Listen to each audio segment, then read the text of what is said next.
ലോക്സഭാ തെരഞ്ഞെടുപ്പിൽ നാലാം ഘട്ട വോട്ടെടുപ്പ് നാളെയാണ്. 10 സംസ്ഥാനങ്ങളിലും ഒരു കേന്ദ്രഭരണ പ്രദേശത്തുമായി 96 മണ്ഡലങ്ങളിൽ ജനം വിധിയെഴുതും. നേതാക്കളുടെ ആരോപണ പ്രത്യാരോപണങ്ങൾ തുടരുകയാണ്. ആദ്യ 3 ഘട്ടങ്ങളിൽ രേഖപ്പെടുത്തിയ വോട്ടുകളുടെ എണ്ണം കൃത്യമായി പുറത്തുവിടാത്തതിനെതിരെ മാധ്യമപ്രവർത്തകരുടെ സംഘടനകൾ തെരഞ്ഞെടുപ്പ് കമ്മീഷന് കത്തയച്ചു. അത്യന്തം വാശിയേറിയ ലോക്സഭാ തിരഞ്ഞെടുപ്പിന്റെ നാലാം ഘട്ടത്തിൽ 96 മണ്ഡലങ്ങളിലാണ് വോട്ടെടുപ്പ് നടക്കുന്നത്. 170 വനിതകളടക്കം 1717 സ്ഥാനാർത്ഥികൾ മത്സരരംഗത്തുണ്ട്. അഖിലേഷ് യാദവ്, മൗവ മൊയ്ത്ര, ഗിരിരാജ് സിംഗ്, YS ഷർമിള, അർജുൻ മുണ്ട, ശത്രുഘ്നൻ സിൻഹ തുടങ്ങിയവരാണ് നാളെ ജനവിധി തേടുന്ന പ്രമുഖർ. നേതാക്കൾ തമ്മിൽ വാക്പോര കനക്കുകയാണ്. പ്രധാനമന്ത്രി നരേന്ദ്രമോദിയെ സംവാദത്തിന് വെല്ലുവിളിച്ച രാഹുൽ ഗാന്ധിക്കെതിരെ കേന്ദ്രമന്ത്രി സ്മൃതി ഇറാനി രംഗത്തെത്തി.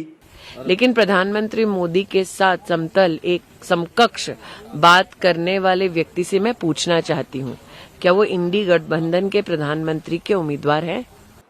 പ്രധാനമന്ത്രി നരേന്ദ്രമോദി ഇന്ന് ബംഗാളിലാണ് പ്രചരണം നടത്തുന്നത്. റായ്ബറേലി അടക്കം 3 ഇടങ്ങളിലാണ് ആഭ്യന്തരമന്ത്രി അമിത്ഷായുടെ പ്രചാരണം.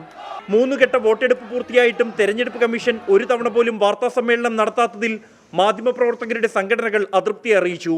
ആകെ പോൾ ചെയ്ത വോട്ടുകൾ എത്ര എന്ന കമ്മീഷൻ പുറത്തുവിടാത്തത് ഞെട്ടിക്കുന്നതും ആശ്ചര്യപ്പെടുത്തുന്നതുമാണ്.